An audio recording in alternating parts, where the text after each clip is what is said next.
이태원 참사가 일어난 지 이제 곧 1년이 다 돼갑니다. 하지만 참사의 책임을 진 사람은 여전히 아무도 없죠. 소방청 간부들도 마찬가지입니다. JTBC 취재 결과 참사 당일 당시 직무대리였던 남화영 소방청장과 술을 마시고 있었던 간부들, 그리고 근무지를 이탈한 걸로 밝혀진 간부들, 그중 누구도 징계를 받지 않은 걸로 확인됐습니다. 또 저희가 취재해보니 더욱 놀라운 건 일부는 10월 29일 초과 근무 수당을 신청했고, 술을 마신 남 청장은 근무 중인 직원을 콜택시처럼 부르기도 했다는 사실이었습니다. 최규진 기자가 단독 취재했습니다.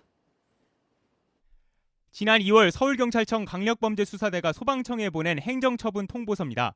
이태원 참사 당일 소방대응 총괄과장을 포함한 중앙긴급구조통제단 간부 대부분이 근무지를 이탈한 걸로 조사됐습니다. 경찰은 이들의 비위 사실을 통보하면서 상응하는 조치를 요청했습니다. 하지만 소방당국은 내부 감찰이나 징계를 하지 않은 걸로 파악됐습니다. 소방청은 이태원 참사 당일 오전 10시 반부터 긴급통제단을 운영했다고 했습니다. 충북 계산 지진 대응을 위해 사고 당일 10시 30분부터 가동된 중통단을 이태원 사고까지 포함하여 운영하였습니다.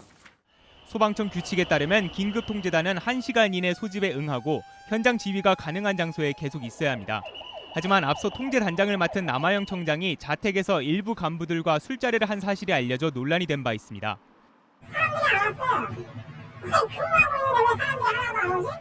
들어왔는데 다 진짜 얼굴 빨갛고 그랬단 말이에요. 경찰 조사 결과 남 청장 이외에 중앙통제단에 포함된 13명의 소방청 간부 중 6명이 당일 근무지를 벗어났던 걸로 확인됐습니다. 남 청장과 함께 술자리에 있었던 간부 2명은 참사 직후에 통제단에 포함돼 행정처분을 피한 걸로 나타났습니다. 소방청 관계자는 검찰 단계에서 수사 내용을 전달받지 못했기 때문에 결정이 미뤄진 것이라며 구체적인 내용을 확인하는 대로 감사 여부 등을 검토하겠다고 밝혔습니다. JTBC 최규진입니다. 이렇게 술을 마시던 도중 이태원 참사를 보고받은 남화영 청장은 긴급 대응 업무를 하던 직원에게 차를 끌고 자신을 데리러 오라고 한 걸로 확인됐습니다. 또 일부 간부들은 참사 당일 근무지를 이탈하고도 초과 근무 수당까지 신청한 걸로 드러났습니다. 계속해서 최규진 기자가 단독 보도합니다. 이태원 국정조사 당시 직무대리였던 남화영 청장은 참사 당일 저녁 8시 36분 자택에 귀가한 뒤 밤 10시 52분쯤 사고 보고를 받아 119 상황실로 이동했다고 했습니다. 하지만 참사가 벌어진 시각 남 청장은 일부 간부들과 자택에서 술을 마시고 있었습니다. 당시 남 청장은 격려 차원의 식사 자리였다며 이태원 참사를 인지한 뒤 지휘나 대처는 적절했다고 주장했습니다. 하지만 경찰 조사에선 다른 정황이 나왔습니다. 참사가 이미 벌어진 상황에서 자택에 있는 남 청장을 데리러 가기 위해 청사에 있던 중앙통제단 소속 직원이 근무지를 이탈했다는 겁니다. 근무가 없기 때문에 누가 운전할 사람이 없잖아요. 안 되죠.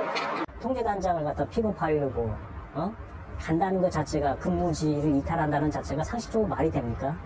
해당 직원은 남 청장의 부탁으로 운전을 하느라 청사를 벗어났다고 인정했습니다. 긴급한 상황이다 보니까 이제 저한테 이제 연락이 와서 기동복도 입고 있었고 뭐 사복도 갈아입은 것도 아니고 했는데 이제 그 출입 기록상으로는 이제 앞에 나갈 때 어쨌든 찍고 나가야 되니까요. 또 근무지 이탈로 적발된 일부 소방 간부들이 참사 당일 추가로 근무했다며 수당을 신청한 사실도 드러났습니다. 논란이 커지자 소방청은 수당 지급을 잠정 중단하기로 했지만 비판을 피할 수는 없다는 지적입니다. 10월 29일만 그랬을까라는 생각이 저는 좀 들어요. 그 이전에도 그랬을 거고 그 이전에도 그랬을 텐데 소방청장부터 이 원칙을 어겼던 것이니 사실 그 조직의 기강이 잡혀 있겠습니까? 소방청은 검찰 수사 자료에 따라 행정처분 여부 등을 검토하겠다라고 했습니다. JTBC 최규진입니다.